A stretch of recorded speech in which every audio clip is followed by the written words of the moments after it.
Today I decided to do a video on cognitive dissonance, and I'll be going over these 5 following PowerPoints.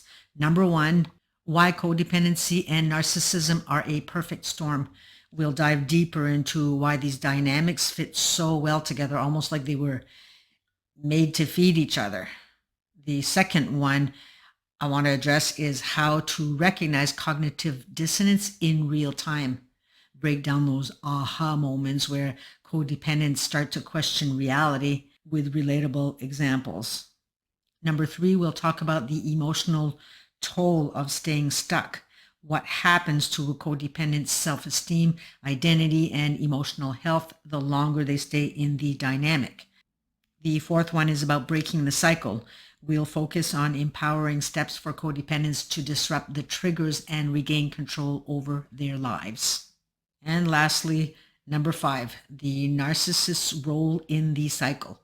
We're going to take a look at how narcissists keep this dynamic alive. Maybe even discuss whether they're aware of their behavior or just instinctively operating this way. We'll see how it goes. But first, let's just talk in plain old English about cognitive dissonance.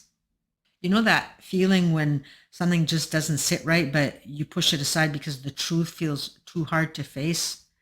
That's cognitive dissonance at play. It's like your brain is caught in this tug-of-war between what you want to believe and what's actually happening. When you're dealing with a narcissist, this mental chaos can be constant, especially if you're codependent. A codependent person often focuses so much on keeping the peace or pleasing others that they'll ignore the glaring red flags. Maybe the narcissist insults them or makes them feel small, but they turn around and say something sweet or show just enough affection to keep them hooked. So your brain's like, wait, are they terrible? Or do they care about me? That inner conflict is exhausting. But instead of confronting it, we tend to rationalize. Oh, they're just stressed. Or they don't really mean it like that. Sound familiar? And this is where it gets tricky. The more that you explain away the bad behavior, the more you're stuck in the cycle. It's like cognitive dissonance fuels the codependency, and the codependency keeps the dissonance alive. So breaking free starts with recognizing those moments when your gut says one thing, but your mind tries to make excuses. You want to start trusting that gut feeling. That gut feeling isn't about being dramatic here. It's trying to guide you back to reality. They say that we have 3 brains, one in the head, the other is the heart brain, and the third is the gut brain. So pay attention, because living with a narcissist is like being stuck on a roller coaster you didn't even want to get on. And for codependents, it's extra tough. One of the biggest challenges is the constant shifting between blame and praise. For example, one day the narcissist might be telling you how amazing you are, like you're the only person who understands them, you're a team, right? Then the next day, they're picking apart everything you do, making you feel that you're just never going to measure up. You're not good enough. It's confusing and it's emotionally draining. But a codependent might stick around thinking, if I just try harder, I can fix this. Another big hurdle, boundaries, or let's get real here, the lack of them. Narcissists love to push and test limits, and for codependents who already struggle to say no, this can spiral quite fast. Example, you've had a rough day and all you want is a quiet moment to yourself, but the narcissist demands your attention, maybe even guilts you into dropping everything for them. A codependent might cave, putting their needs aside again and again until they forget that they even have needs. It's like slowly losing yourself while trying to keep someone else happy. And codependency doesn't just show up out of the blues here. It doesn't just show up out of nowhere. It's usually rooted in childhood. Maybe you grew up in a home where love felt conditional, like you had to earn approval by being the good kid or always putting others first. Or maybe you had to tiptoe around someone's moods, like a parent who was unpredictable, critical, or emotionally unavailable. Over time, you learn to suppress your own needs because keeping the peace felt safer than rocking the boat. That's the birthplace of codependency. I'll take care of you, and maybe then I'll be enough. So now, fast forward to adulthood, and this dynamic has a way of repeating itself. So now you meet the narcissist, and to them, codependents are like magnets. They see someone who's empathetic, who's willing to give, and who struggles to set boundaries. That's a dream scenario for a narcissist who thrives on being the center of attention. And for the codependent, the narcissist's charm and charisma can feel intoxicating at first. Finally, someone who notices you, who sweeps you off your feet. But then comes the manipulation, the demands, the shifting goalposts. It's almost like an unspoken dance. One person gives and gives, hoping for love in return, while the other takes and takes, feeding their own ego. The codependent thinks, if I can just fix them, they'll finally love me the way that I deserve. And the narcissist? They're more than happy to let you keep trying as long as it benefits them. The traits of a narcissist is going to trigger codependent behavior, and here's how. Narcissists have this knack for finding the exact buttons to push in a codependent person. And one big trait of NPD is their need for control. They'll often manipulate situations, sometimes subtly, sometimes not, to make everything revolve around them. Now, for a codependent who's already wired to prioritize others, this can trigger their urge to please. The narcissist might guilt trip them or make them feel responsible for their emotions, and the codependent falls into the trap, thinking, if I just try harder, I can make them happy.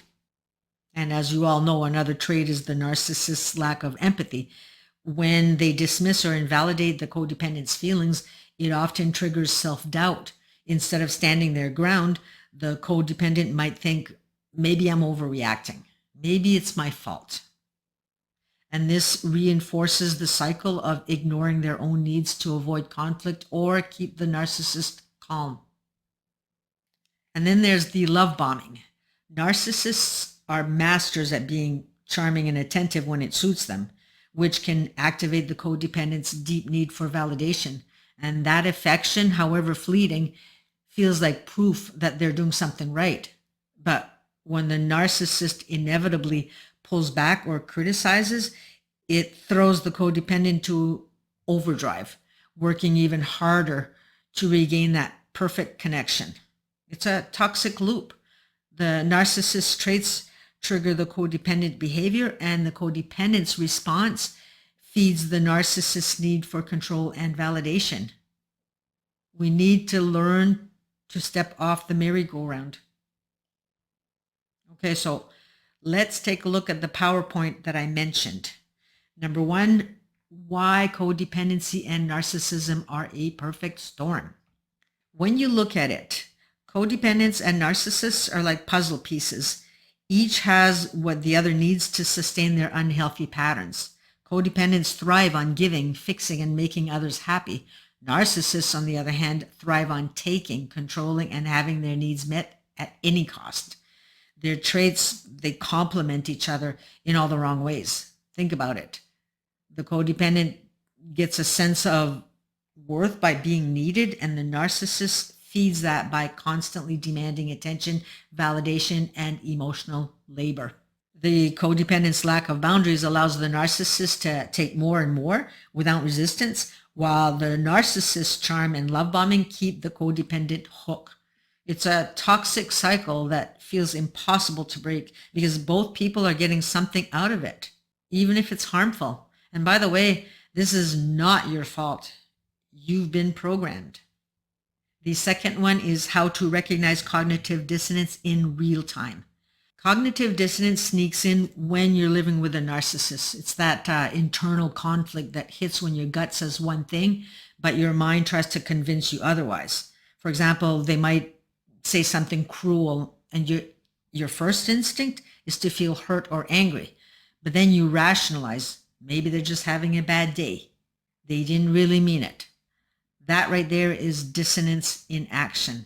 And recognizing it in real time is tough, but it starts with paying attention to how often you're making excuses for someone's behavior. Do you feel like you're walking on eggshells? Do their words and actions often feel contradictory? Those right there are red flags. And the goal here isn't to judge yourself for being in this position, but to notice when your brain is working overtime to justify things that don't align with your values or reality. Awareness is the first step to breaking free. Number 3 is the emotional toll of staying stuck. Staying in this dynamic takes a massive toll on a codependent's emotional health. Over time, you start to lose sight of who you are. Your identity becomes wrapped up in the other person, what they want, how they feel, and how you can make them happy. And this constant focus on someone else's needs leaves no room for your own needs or self-discovery. It's not just about exhaustion either. Being in a codependent narcissistic relationship chips away at your self-esteem. You might start to believe that you're not good enough, not smart enough, or lovable enough unless you're doing something to please them. So the longer that you stay, the harder it is to see a way out because the dynamics feel so ingrained. But the truth is, the damage, it isn't permanent. You can reclaim your sense of self. Which leads me to number 4, breaking the cycle. Breaking free starts with small intentional steps. The first is recognizing the dynamic for what it is, unhealthy, unbalanced, and not your responsibility to fix. Start setting boundaries, even if it feels terrifying. For example, if they demand your time or attention, practice saying, "I can't right now." You don't owe an explanation. And in order to be able to set boundaries, learn emotional literacy. That will really make boundary setting second nature. I'll leave a video on that in the link below. It's also essential to reconnect with self. What do you like? What makes you happy? What do you value? Socrates said, "Know thyself." Those weren't just pretty words.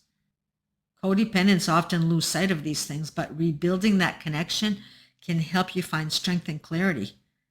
Therapy or support groups can also be a game changer too.